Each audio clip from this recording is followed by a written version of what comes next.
ओम अज्ञानतिमिरान्धस्य ज्ञानाञ्जनशलाकया चक्षुरुन्मिलितं येन तस्मै श्रीगुरुवे नमः।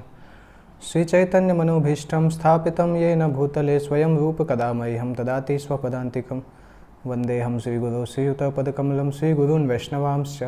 श्रीरूपं साग्रजातं सहगणा रघुनाथान्वितं तं सजीवं साद्वैतं सावधूतं परिजनसहितं कृष्णचैतन्यदेवं श्रीराधाकृष्णपादान् सहगणा ललिता श्रीविशाखान्वितंश्च।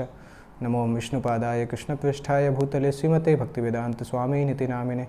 नमस्ते सारस्वते देवे गौरवाणी प्रचारिणे निर्विशेषशून्यवादी पाश्चात्यदेशतारिणे।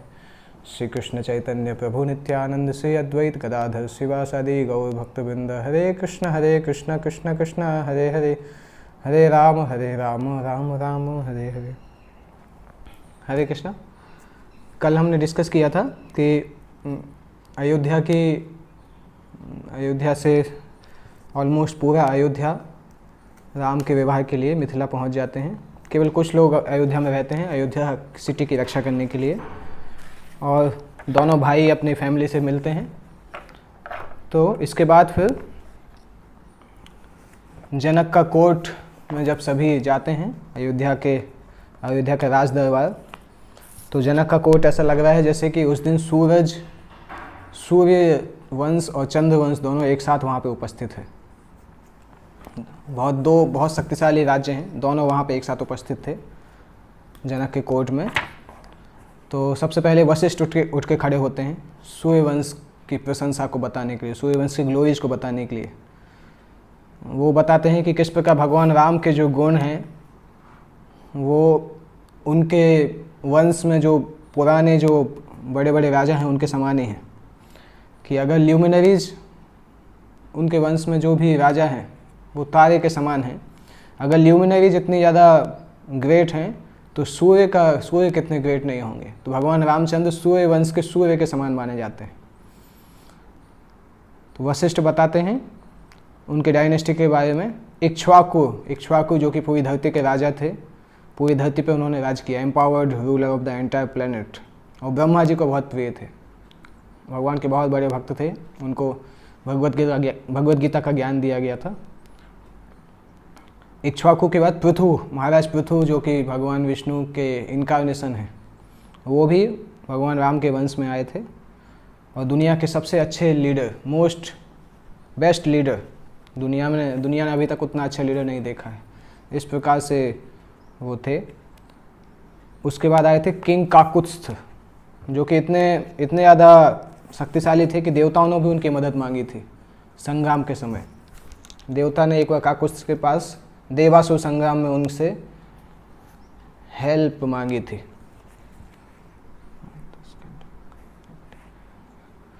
इसके बाद आते हैं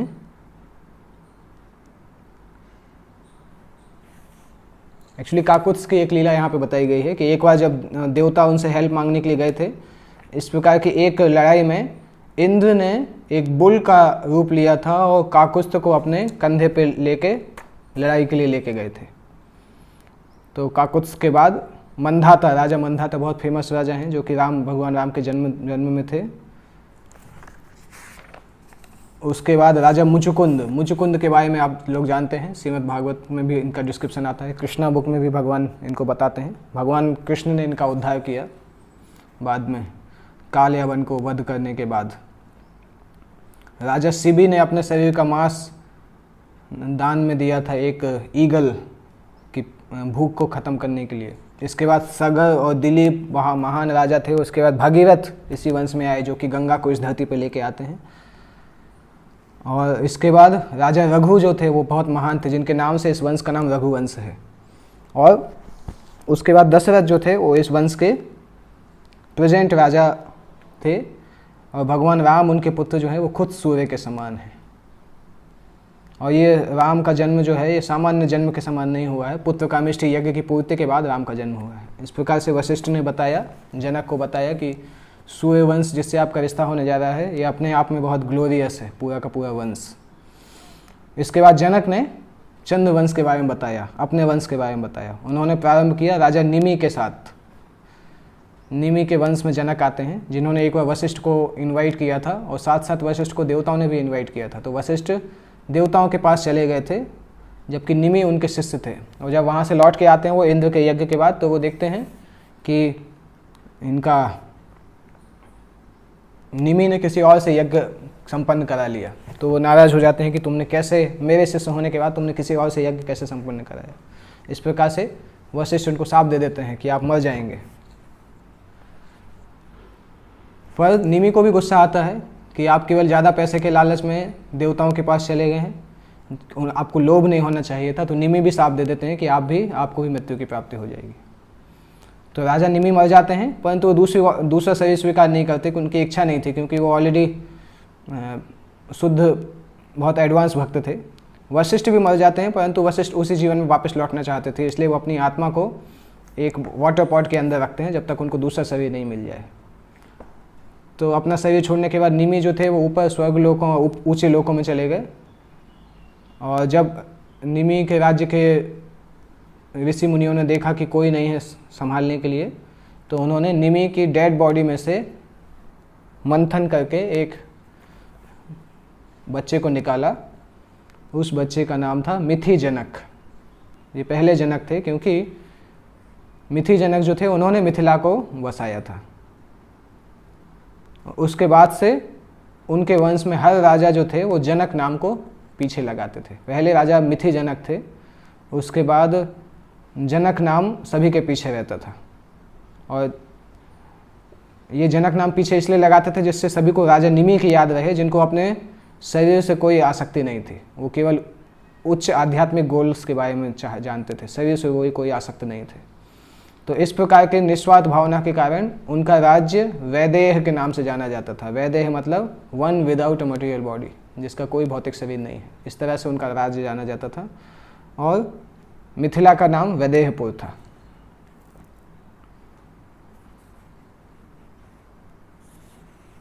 तो इस तरह से मिथिला में जो व्यक्ति थे उनका सामान्य लक्षण था कि वो अपने भौतिक शरीर से ज़्यादा आकृष्ट नहीं थे, ज़्यादा अट्रैक्टेड नहीं थे, और वो शरीर के अंदर की सुंदरता, आध्यात्मिक जीवन में ज़्यादा फोकस करते थे। ऑलमोस्ट पूरी सिटी जो थी वहाँ पे आध्यात्मिक लोग निवास करते थे, कोई भी भौतिक व्यक्ति वहाँ पे निवास नहीं करते थे। तो इन निमि के बाद 6वीं जनरेशन में राजा देवव्रत जनक थे, जो कि सीता के पिता हैं, जिनको भगवान नहीं, देवव्रत जनक वो थे जिनको भगवान शिव का धनुष प्राप्त हुआ था। वो निमि से 6वीं जनरेशन में थे। उनके बाद 15 जनरेशन के बाद देवव्रत जनक के बाद शिरध्वज जनक आते हैं 15वीं जनरेशन में, जो कि अभी मिथिला को राज कर रहे हैं, और जो सीता के पिता हैं और दशरथ के मित्र हैं। इनका नाम है शिरध्वज जनक। उनके भाई कुशध्वज जो थे वो मिथिला के बगल में समकस्य नाम से एक और सिटी थी, किंगडम थी, वहाँ के राजा थे। तो शिरध्वज जनक के पास 2 बहुमूल्य वस्तुएं थीं, भगवान शिव का धनुष और सीता। तो राम को दोनों वो पोजेशन मिल चुके थे। धनुष उन्होंने पहले ही तोड़ दिया था, और सीता को राम अपने साथ लेके जाने वाले थे। इस अवसर पे जनक जो है वो सीता के जन्म की स्टोरी भी सुनाते हैं। एक बार जनक हमेशा यज्ञ करते रहते थे अपने राज्य में, मिथिला में, लोगों की सफलता के लिए, क्योंकि बहुत सेल्फलेस थे। यज्ञ का मतलब है कि दूसरों के लिए कार्य करना। सेक्रीफाइस का मतलब है कि हमारे पास जो है वो दूसरों को शेयर करना, और दूसरे के लिए हमें कठिनाइयाँ स्वीकार करना। तो जनक हमेशा यज्ञ करते थे बहुत सारे। एक बार ऐसा यज्ञ कर रहे थे, तो यज्ञ के प्रारंभ में ऐसा नियम था कि उनको यज्ञ स्थली तक मिट्टी को लेके आना था, टिल्ट करके, कुल्हाड़ी या फावड़े से ज़मीन को खोदते हुए उस जगह पे लेके आना था, तभी यज्ञ चालू होगा। तो जब वो ज़मीन को खोद रहे थे, तो उन्होंने इस तरह से प्रॉमिस किया था कि जैसे ही उनका जो हल हल जैसे ही किसी चीज़ में टकराएगा और रुकेगा, तो वो बहुत डोनेशन देंगे। तो जब वो ज़मीन खोदते खोदते हल कई जगह पे रुका, और उन्होंने बहुत सारा डोनेशन दिया, परंतु एक बार जब हल जो था वो रुक ही गया, फिर कितना भी शक्ति लगा कि खींच नहीं रहे थे, तब उन्होंने देखा कि हल के नीचे शायद एक बॉक्स जैसा था। तो जब बॉक्स उन्होंने खोला, तो बॉक्स के अंदर से उनको एक छोटी सी पुत्री, छोटी सी बेटी, स्मॉल बेबी निकल के आई, और वो इतनी सुंदर थी कि जनक ने ऐसी पुत्री, ऐसी लड़की को कभी नहीं देखा था। उनकी बॉडी का कलर गोल्डन कलर था, और सबसे ज़्यादा सुंदर और सबसे ज़्यादा चमकदार थी वो। उनके बाल एकदम डार्क डाउनी बाल थे, आंखें एकदम चमकती हुई थी, इतनी सुंदर थी कि इतनी सुंदर कोई संसार की कोई अप्सरा भी इतनी सुंदर नहीं है। इतनी सुंदरता इस त्रिभुवन में कोई इतना सुंदर नहीं है, इतनी सुंदर वो दिखाई दी। और जनक ने उनको अपनी पुत्री के जैसा पाला। और कुछ लोग उनको भूमि सुता बोलते हैं, भूमि की पुत्री, और कुछ उनको वैदेही बोलते थे, मिथिला की राजकुमारी। और जब जनक ने स्टोरी याद की तो जनक को फिर से याद आया कि सीता आज वही सामने लड़की जो कि इतने साल पहले उनके जीवन में आई थी, जो कि दुनिया की सबसे सुंदर क्रिएशन उनके जीवन में आई थी, आज उनका विवाह होने वाला है और जल्दी ही वो दूसरे राज्य में चली जाएंगी, दूसरी फैमिली में चली जाएंगी।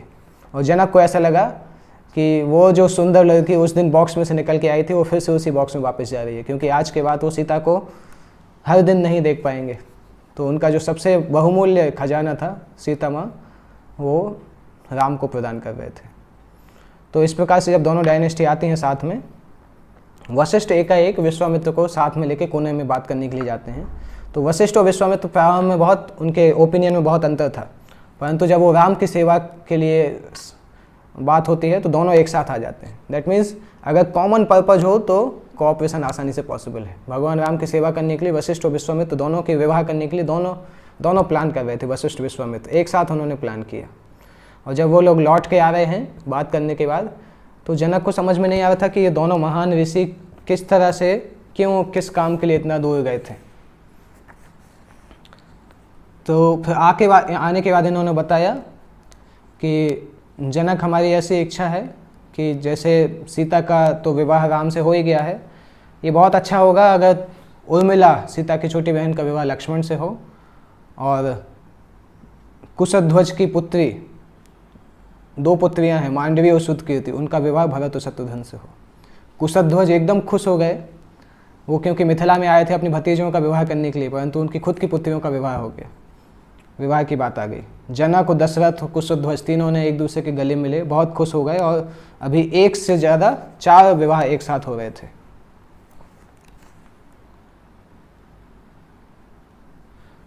तो इसमें यहाँ पे एक चीज़ आती है कि संसार में 2 व्यक्ति कभी भी समान नहीं होते हैं, परंतु सफलता तब मिलती है जब कोई व्यक्ति स्वीकार करता है कि उसकी क्या कमियां हैं और वो दूसरे को कनेक्ट करता है जो कि उसकी मदद कर सकता है, और लोगों के कोऑपरेशन से संसार में सक्सेस पॉसिबल होती है। तो अभी मिथिला में केवल 1 नहीं 4 शादियाँ होने वाली थी और विवाह चालू होने वाला था। उसी समय कैकेयी के भाई और भरत के मामा वहाँ पे आए और वो बता रहे थे कि कैकेयी के पिता जो हैं वो तुरंत भरत को देखना चाहते हैं। तो दशरथ उनका स्वागत करते हैं, उनको बोलते हैं कि अभी 4 भाइयों का विवाह हो रहा है तो वो विवाह अवसर में भाग लें। और युधाजित उनका नाम था, वो भी विवाह अवसर में भाग लिए। तो युधाजित जब चारों तरफ घूम रहे थे वो देखते हैं कि राम और सीता के बारे में पूरे मिथिला में बातचीत हो रही है। हर घर में जो डिस्कशन हो रहा है वो राम और सीता के बारे में ही हो रहा है। अयोध्या के लोग जो कि यहाँ देखने आए थे मिथिला को, उनकी आंखों को तुलना की जा रही है कि वो राम और सीता की सुंदरता को देखने के लिए कंपटीशन कर रहे हैं। दोनों आंखों के बीच में लड़ाई हो रही थी कि किस पे फोकस करें, सीता और राम में से किस पे फोकस करें। और वो कंफ्यूज हो जाते थे क्योंकि वो मैंने एक साथ दोनों को नहीं देख पाते थे। वो दोनों की सुंदरता इतनी थी कि दोनों को एक साथ देखना चाहते थे, परंतु एक साथ दोनों को नहीं देख पाते थे। तो कन्फ्यूजन के कारण वो आँख बंद कर लेते थे, परंतु उसके बाद भी आँख फिर कॉम्पिटिशन करते थे कि आँख खोल कर फिर से उनको देखें। इस तरह से वो राम और सीता को लगातार देखना चाहते थे। मिथिला के कुछ लोगों को लग रहा था कि सीता को शायद 1000 आँखों की ज़रूरत पड़ेगी राम की सुंदरता को समझने के लिए। कुछ लोग बोलते थे कि राम को शायद इतनी आँखों की ज़रूरत पड़ेगी 1000 आँखों की सीता की सुंदरता को देखने के लिए। और उनको ऐसा लगा कि धरती ने सीता के चरणों को अभी तक नहीं एक्सपीरियंस किया है, क्योंकि सीता कभी भी अपने महल से बाहर नहीं आई, और अपने महल से बाहर आई जब भी तो गोल्डन सैंडल में आई, कभी भी उन्होंने धरती पर पैर नहीं रखा। सूरज और चंद्रमा ने भी कभी सीता को बहुत मुश्किल से देखा है, क्योंकि वो हमेशा महल के अंदर रहती थी और जब भी बाहर आती थी तो पालकी में बाहर आती थी, इसलिए सूरज और चंद्रमा ने भी सीता को नहीं देखा है। और सीता इतनी सुंदरता से चलती थी कि जब हंस उनकी चाल को कॉपी करने की कोशिश करते थे तो फ्रस्ट्रेट हो जाते थे, इतनी सुंदरता से चलते थे। और सीता का सुंदर गौरांग स्वरूप है, गोल्डन कलर है, हमेशा से वो चमकता हुआ रहता था। तो कई लोग, उनके राज्य के लोग थे, उनको ऐसा लगता था कि राम को शायद 1000 आँखों की ज़रूरत पड़ेगी देखने के लिए, परंतु साथ ही साथ उनको हर मिनट एक हजार आँखों की और ज़रूरत पड़ेगी, क्योंकि सीता की सुंदरता तो हमेशा बढ़ती जाती है। इस प्रकार से मिथिला के लोग बोल रहे थे। तो इस प्रकार से राम और सीता की सुंदरता के बारे में बताया जा रहा है। वशिष्ठ पूरे मैरिज को हैंडल कर रहे थे, और इसका मैरिज का लास्ट फंक्शन था कि जनक जो है वो सीता का हाथ राम के हाथों में और बाकी जो पुत्रियां हैं उनका हाथ भी उनके पति के हाथ में देंगे। तो जब जनक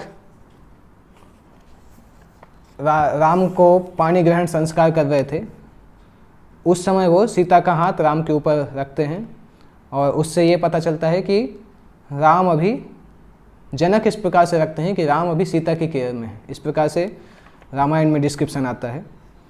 आध्यात्मिक तरीके से अगर हम देखें तो राम जो है भगवान को डिनोट करते हैं, सीता भगवान की शक्ति को डिनोट करते हैं, या माँ एटर्नल मदर को डिनोट करते हैं। तो आध्यात्मिक व्यक्ति के लिए माँ का रोल ज़्यादा महत्वपूर्ण है पिता के रोल की से, क्योंकि पिता हर चीज़ को लॉ के आधार पर देखते हैं, परंतु माँ जो है वो हर चीज़ को प्रेम के आधार पर देखते हैं। इसलिए हम अपनी भक्ति जीवन में भी देखते हैं कि राधा रानी के एक्सपेंशन स्पिरिचुअल मास्टर बोले जाते हैं। जो भी आध्यात्मिक गुरु के शरण लेते हैं और राधा रानी से प्रार्थना करते हैं तो उनको भगवान कृष्ण की शरण आसानी से मिल जाती है। तो आध्यात्मिक जीवन में भी माँ का शेल्टर पिता के शेल्टर से ज़्यादा इम्पोर्टेंट होता है।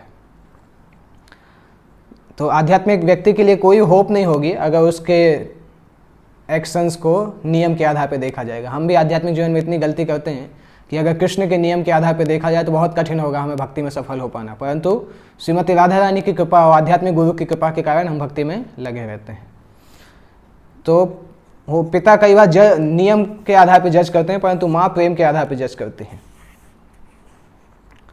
इसलिए सीता का हाथ राम के हाथ में देकर जनक ने इंडिकेट किया कि आध्यात्मिक लोगों के लिए आशा है, क्योंकि राम के साथ अभी सीता है और सीता की कृपा से राम की कृपा आसानी से मिल सकती है।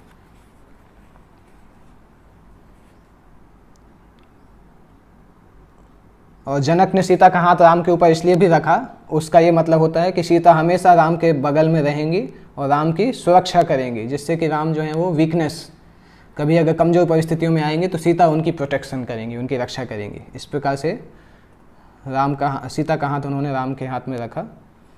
तो जैसे ही उन्होंने राम को हैंड ओवर किया, उन्होंने अपनी पुत्री के स्पेशल गुणों को राम को बताया। सीता के बहुत सारे नेम में से एक नाम है अयोनिजा।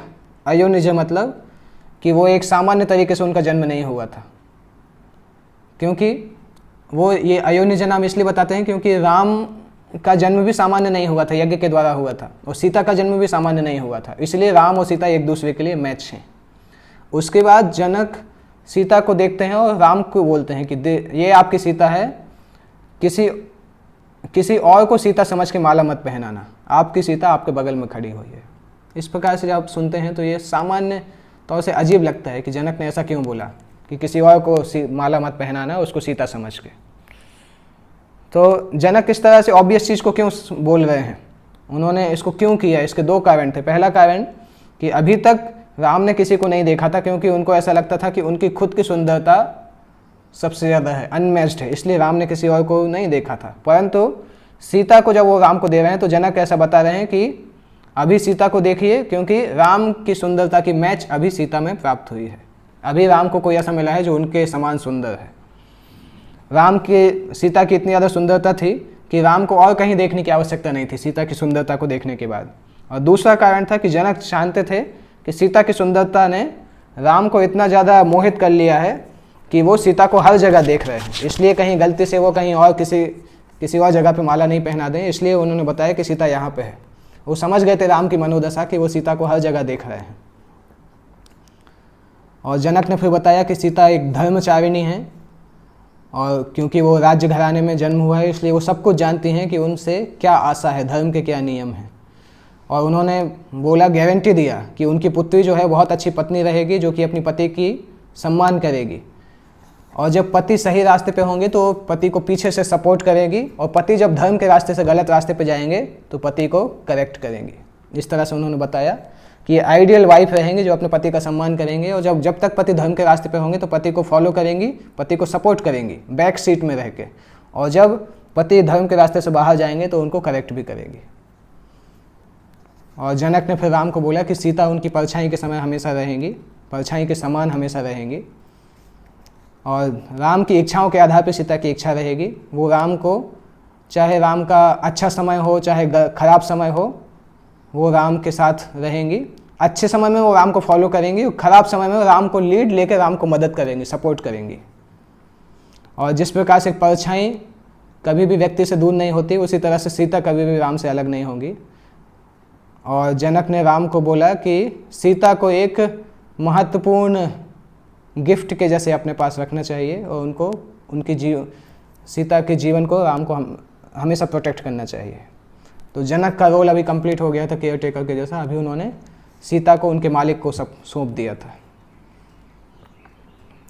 जैसे ही जनक इस प्रकार से सीता की प्रशंसा कर रहे थे, उसके बाद राम ने शपथ ली एक पत्नी व्रत। राम ने बोला कि मैं जिंदगी भर केवल सीता ही मेरी वाइफ रहेंगी, मैं किसी और को अपनी पत्नी के जैसा स्वीकार नहीं करूँगा।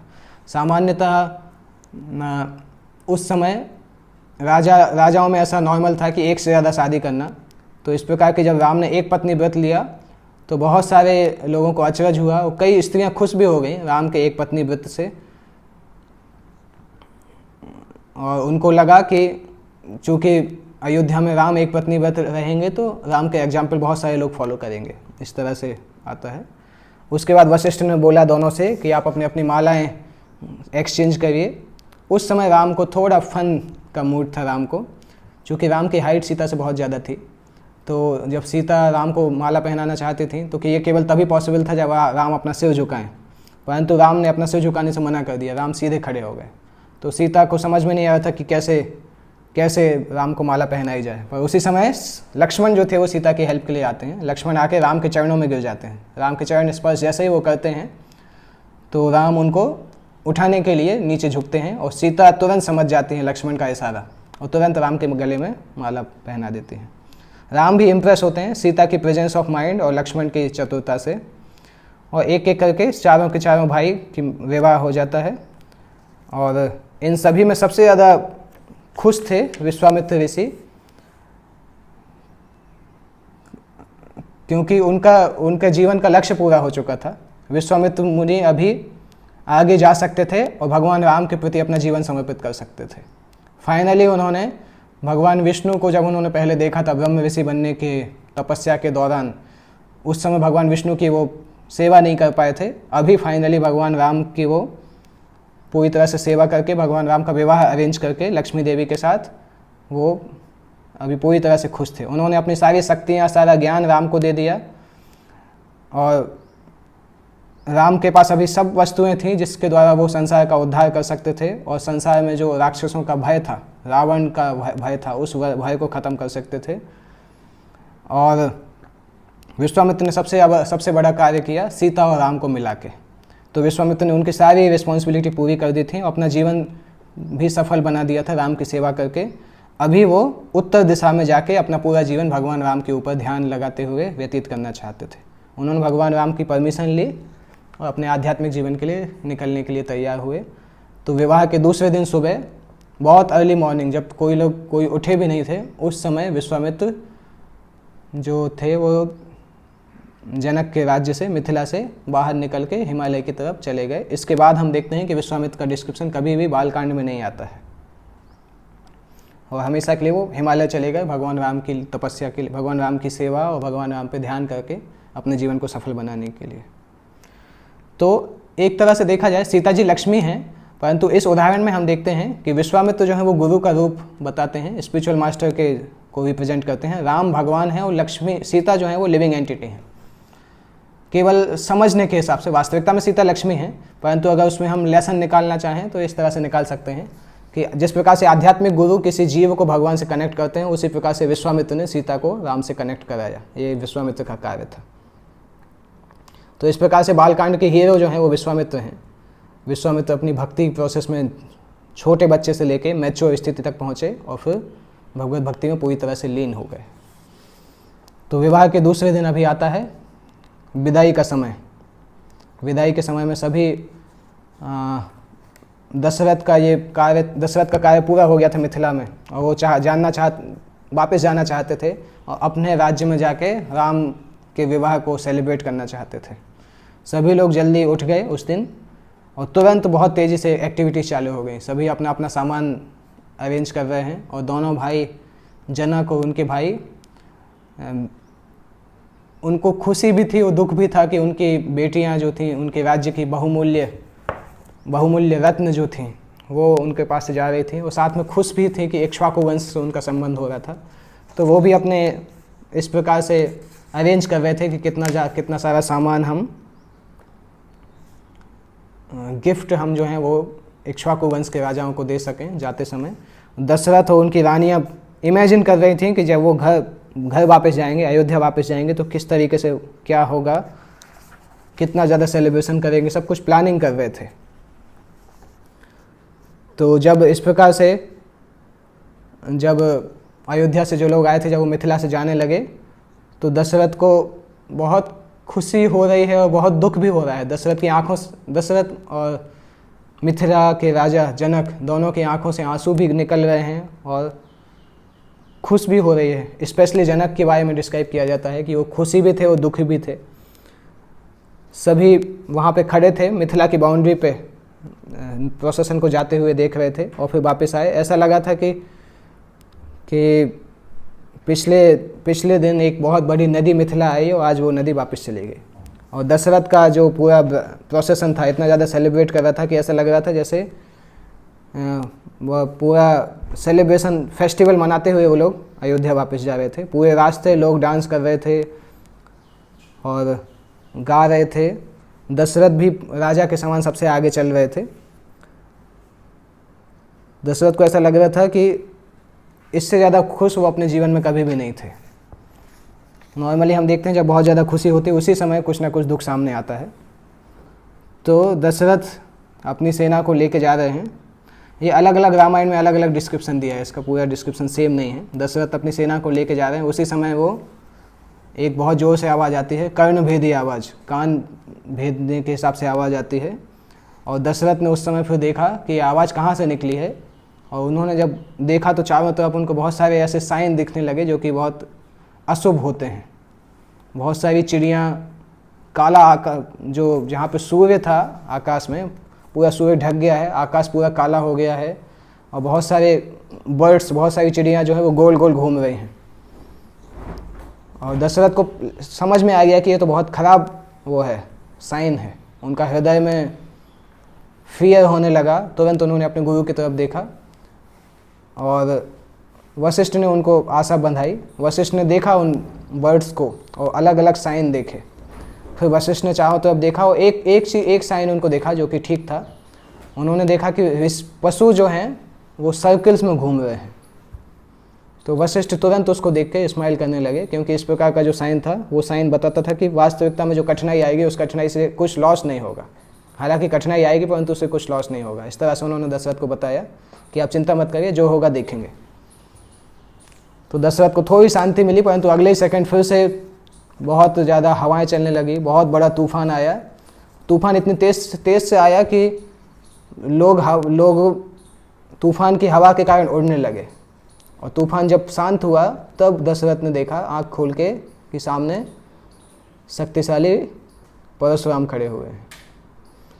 जैसे ही दशरथ ने परशुराम को देखा तो दशरथ को पूरा पास्ट याद आ गया, किस प्रकार से उन्होंने 350 शादियाँ की थी परशुराम के डर के कारण। परशुराम जब भी आते थे तो दशरथ नई शादी करते थे, क्योंकि परशुराम जो शादी में बैठे रहता था उसको नहीं मारते थे। तो दशरथ ने जब परशुराम को देखा इस प्रकार से सामने, तो दशरथ को अपने मन में प्रश्न हुआ कि परशुराम तो रिटायर हो गए थे और पर्वत पे चले गए थे। दशरथ के पास कोई आंसर नहीं था कि वो क्यों वापस आए। वो तो शांति से महेंद्र पर्वत में रहते थे, उन्होंने छोड़ दिया था क्षत्रियों को मारना, फिर कैसे वापस आए और अभी किस लिए आए? केवल परशुराम जानते थे कि वो क्यों आए। दशरथ के साथ जो ऋषि मुनि थे वो सभी परशुराम को प्रणाम करते हैं और उनको फिर प्रशंसा करते हैं। पर परशुराम तुरंत थोड़े नाराज़ रहते हैं, गुस्सा में रहते हैं। बोलते हैं कुछ दिन पहले एक बहुत जोर की आवाज़ महेंद्र पर्वत तक पहुंची थी और उस आवाज़ ने मेरा ध्यान भंग कर दिया। उसी समय मुझे पता चला कि मैंने जो शिव धनुष दिया था जनक को वो टूट गया है। मैं उससे मिलना चाहता हूँ जिसने इस धनुष को तोड़ा है। मैं राम को देखना चाहता हूँ जिसने भगवान शिव के धनुष को तोड़ा है। परशुराम ने राम को देखा और राम को देख के उनको, राम की ब्यूटी को देख के उनको सुंदरता बहुत अच्छा लगा। और वशिष्ठ ने उनको बताया भी कि राम ने ताड़का को भी मारा था और सुबाहु मारीच को भी मारा था, इस तरह से सब कुछ बताया। तो बस परशुराम को ये देख के अच्छा लगा, परंतु परशुराम देखने आए थे राम के स्किल्स को कि राम ने किस प्रकार से उस धनुष को तोड़ा। तो इस प्रकार से जब राम को पता चला तो राम भी धीरे धीरे मुस्कुराने लगे। एक चीज़ हम देखते हैं यहाँ कि बहुत फेमस एक सेक्शन है जहाँ पे लक्ष्मण परशुराम के साथ मजाक करते हैं, परशुराम का गुस्सा भड़काते हैं। वो सेक्शन कुछ रामायण में दिया है, कुछ कमेंट्रीज में नहीं दिया है। इस कमेंट्री में वो सेक्शन नहीं दिया हुआ है। तो राम इसलिए मुस्कुरा रहे थे क्योंकि वो जानते थे कि परशुराम अभी अज्ञान में है, परंतु वो भी भगवान विष्णु के अवतार हैं और राम भी भगवान विष्णु हैं। तो परशुराम के लिए यूजलेस है राम की परीक्षा करना, परंतु चूँकि परशुराम अभी समझे नहीं हैं इसलिए वो परीक्षा कर रहे हैं। तो परशुराम राम के पास तक आए और राम को जोर से बोलते हैं कि ये नया धनुष लो, विष्णु जी का धनुष, और इसकी प्रत्यंचा चढ़ा के बताओ। तो राम ने परशुराम की तरफ देखा, परशुराम अभी भी गुस्सा में थे। परशुराम के गुस्से को देख के दशरथ जो थे वो बहुत भयभीत हुए और उनके जो परशुराम के प्रति डर था उसके कारण वो परशुराम के चरणों पर गिर के परशुराम से माफ़ी मांगते हैं कि मेरे बच्चे को माफ़ कर दीजिए, मेरा बच्चा छोटा है और गलती से ऐसा हो गया, वो तो पुराना धनुष था, इस तरह से बोलते हैं। परंतु परशुराम नाराज रहते हैं। पर राम को ये चीज़ अच्छी नहीं लगती है। राम को लगता है कि परशुराम ने अपने पिता की इज्जत के लिए क्षत्रियों को 21 बार मार दिया और परशुराम को इतनी भी सेंसिटिविटी नहीं है कि एक पुत्र के सामने उसके पिता को की इस अवस्था को वो समझ पाएँ। अगर उनको अपने पिता के प्रति प्रेम इतना ज़्यादा है तो उनको ये भी समझना चाहिए कि दूसरे पुत्र को भी उसके पिता के लिए प्रेम होना चाहिए और उसके पिता की ऐसे बेइज्जती नहीं करें। तो राम को ये बात खराब लगी कि दशरथ परशुराम के चरणों में गिरे हुए हैं। तो दशरथ ने परशुराम को भार्गव राम के नाम से बुलाया क्योंकि वो याद दिलाना चाहते थे कि आपने तो शस्त्र को त्याग दिया है, तो आप अभी क्यों मेरे बच्चे को इस तरह से चैलेंज कर रहे हैं। परंतु परशुराम पे कोई असर नहीं हुआ और राम ने फिर परशुराम को बताया, समझाया कि इस प्रकार से समझाया कि वो किस प्रकार कैसे उनके पिता के साथ ऐसा व्यवहार देख सकते हैं। ऐसा बोलते बोलते राम ने उनके हाथ से धनुष लिया और तुरंत धनुष को लिया, धनुष में प्रत्यंचा चढ़ाई और तीर के साथ वहाँ पे प्रत्यंचा चढ़ाई। परशुराम समझ नहीं पाए कि जितनी तेज़ी से राम ने धनुष को लिया उसकी प्रत्यंचा चढ़ाई। परशुराम आश्चर्यचकित हो गए, उन्होंने कभी किसी को इतनी तेज़ी से धनुष चढ़ाते हुए नहीं देखा था। और तुरंत परशुराम ही राम के सामने खड़े हुए हैं और राम के हाथ में तीर है। राम ने ये तीर पर उनकी तरफ लगाया और पूछा कि अभी ये तीर कहाँ पे चलाना है। और परशुराम ने जब देखा कि राम ने भगवान विष्णु का धनुष जिस प्रकार से उठाया उससे उनको समझ में आ गया कि राम ही भगवान विष्णु है। जिस प्रकार से उन्होंने यूज किया ऐसा लगा कि उनका ही धनुष है। तो इस प्रकार से परशुराम जब समझ गए कि राम भगवान विष्णु है और राम वहाँ पे खड़े हुए हैं अथॉरिटी के जैसे, परशुराम से पूछ रहे हैं कि उनको एरो शूट करना चाहिए क्योंकि वो अगर उन्होंने तीर चढ़ा दिया है तो तीर चलाएंगे। राम परशुराम को मारना नहीं चाहते थे क्योंकि वो ब्राह्मण थे और साथ साथ विश्वामित्र के वंश में भी थे। परशुराम को उन्होंने 2 ऑप्शन दिए कि या तो वो परशुराम के पैर को निशाना बना सकते हैं जिससे कि परशुराम इतनी तेज़ी से नहीं चल पाएंगे, और या फिर परशुराम के जो शक्तियां हैं और परशुराम के जो पुण्य है उसको ख़त्म कर सकते हैं। तो परशुराम ने दूसरा स्वीकार किया। परशुराम ने बोला कि मुझे अपने पैरों की ज़रूरत पड़ती है महेंद्र पर्वत तक जाने के लिए, क्योंकि उन्होंने पूरी धरती अपने पिता को दान में दे दी थी, कश्यप मुनि को। तो इसलिए वो धरती पर रात में नहीं रुक सकते थे, इसलिए उनको महेंद्र पर्वत जाना पड़ता था। तो परशुराम ने बोला कि आप मेरे सारे पुण्य को आप ले लीजिए, पुण्य को आप विनाश कर दीजिए। तो राम ने तुरंत हवा में गए और परशुराम के सारे पुण्यों को ख़त्म कर दिया। परशुराम राम को सरेंडर किए और उनको भगवान के जैसा स्वीकार किए। परशुराम ने राम को परिक्रमा भी की, उसके बाद वो चले गए। फिर भगवान राम ने वरुण देव को बुलाया, वरुण देव को भगवान विष्णु का धनुष दिया और उनके पास रखने के लिए। परशुराम के जाने के बाद फिर से माहौल सामान्य हो गया और आकाश फिर से शांत हो गया और राम ने दशरथ को बताया कि अभी सब कुछ सेफ है, अभी हम चल सकते हैं। तो एक्चुअली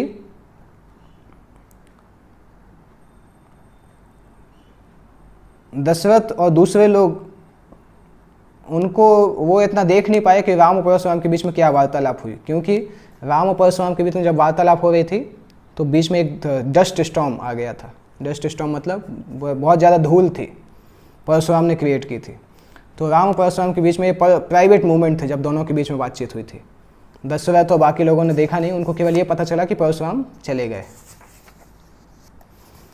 इस प्रकार से अयोध्या में ये लोग वापस आते हैं और अयोध्या की सारी गलियां सजी हुई हैं और लोग उत्साह मना रहे हैं। तीनों माएँ कौशल्या, सुमित्रा और कैकेयी अपनी अपनी बहुओं को अपने घर पे लाती हैं। बहुत सारे अलग अलग त्यौहार मनाए जाते हैं और राजा दशरथ बहुत सारी गिफ्ट लोगों को देते हैं। जैसे जैसे सेलिब्रेशन चल रहे हैं, दशरथ ने भरत को बताया कि उनके अंकल का मैसेज आया है और भरत तुरंत कैकेयी देश में चले गए अपने भाई और अपने भाई शत्रुघ्न के साथ। तो अयोध्या अभी पूरी तरह से कंप्लीट लग रही है। 4 भाइयों के द्वारा आने से चारों की मैरिज भी हो चुकी है और चारों की ट्रेनिंग भी कंप्लीट हो चुकी है। राम बहुत सारे अच्छे कार्य करने लगे हैं, राजा प्रिंस के समान, राजकुमार के समान। और हर व्यक्ति राम को बहुत प्रेम करते थे अयोध्या में। अयोध्या का हर सिटीजन राम को अनलिमिटेड प्रेम करते थे। राम केवल अच्छे राजकुमार नहीं थे, वो अच्छे पति भी थे। उन्होंने सीता को बहुत सारा समय भी दिया और जिस प्रकार से शक्कर दूध में नेचुरली मिल जाती है, पता नहीं चलता है कि क्या है, उसी तरीके से राम और लक्ष्मण का प्रेम, राम और सीता का प्रेम जो था वो एक दूसरे में मिक्स हो गया। राम सीता को प्रेम करते थे उनके गुणों के कारण और सीता ने भी अपने गुणों से पूरे राज्य को, पूरी फैमिली को आकृष्ट कर लिया था। इस प्रकार से दशरथ अपने आप को बहुत सुखी महसूस कर रहे हैं। दशरथ बहुत प्राउड किंग थे, प्राउड हस्बैंड थे, प्राउड फादर थे, प्राउड फादर इन लॉ थे और प्राउड डिसाइपल थे। उनका जीवन अभी तक पूर्ण चल रहा था। यहाँ पे इस स्टेज पे अयोध्या बालकांड कंप्लीट होता है और 12 साल तक राम जो हैं वो अयोध्या में रहते हैं। राम और सीता का मैरिड लाइफ 12 साल तक अयोध्या में रहते हैं। 12 साल की उम्र में विवाह हुआ था, अगले 12 साल तक वो अयोध्या में रहते हैं। 25वें साल की उम्र में फिर उनका वनवास होता है। तो बालकांड यहाँ पे कंप्लीट होता है। कल से हम अयोध्या कांड, जो कि दूसरा कांड है रामायण का, वो हम प्रारंभ करेंगे। कल हम थोड़ा सा शॉर्ट में देखेंगे भी राम के कौन कौन से गुण थे जो कि वाल्मीकि ने नारद मुनि से पूछे थे पहली क्लास में। वो गुण रामायण में कुछ कुछ उनके नाम दिए हुए हैं, वो गुण हम कल एक बार देखेंगे। उसके बाद हम अयोध्या कांड को प्रारंभ कर सकते हैं। जगत गुरु श्रील प्रभुपाद की जय।